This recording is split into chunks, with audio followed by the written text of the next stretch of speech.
समोरच्या व्यक्तीला विषयाचं आलंबन नसताना जर त्याला पारमार्थिक आनंद मिळत असेल तर तो आनंद प्रवृत्तीचा दास असणारा व्यक्ती नाही जाणू शकत. तो फक्त निवृत्तीचा दास असणारा जाणू शकतो. निवृत्ती शब्दाचा अर्थ आहे परमार्थ आणि प्रवृत्ती शब्दाचा अर्थ आहे संसार. प्रवृत्तीतला मनुष्य चांगला आहे का?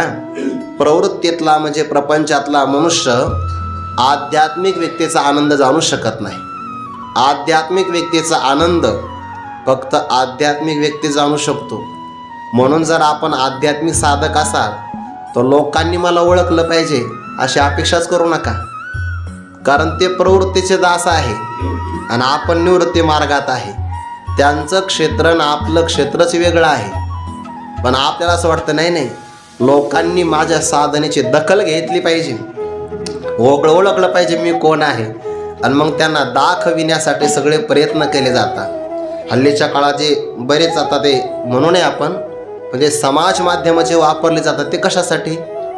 दखल घ्यावी लोकांनी आपली. लोकांनी शिक्कामोर्तब करावा तुम्ही खूप मोठे साधक आहात, तुमच्यासारखी साधना आम्ही पाहिली नाही. मनती हरीचा अवतार आम्हा लागे झाला स्थिर, जनस्तुती लागे मधुर आहे ना. चिरंजीव पदामध्ये आले की नाही? लोकांची स्तुती त्याला गोड वाटते.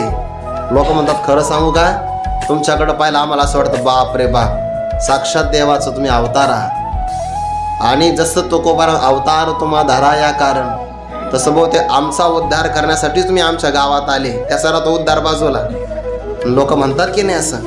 म्हणून जे प्रवृत्तीचे दास आहेत ते आध्यात्मिक आनंदाला जाणू शकत नाही.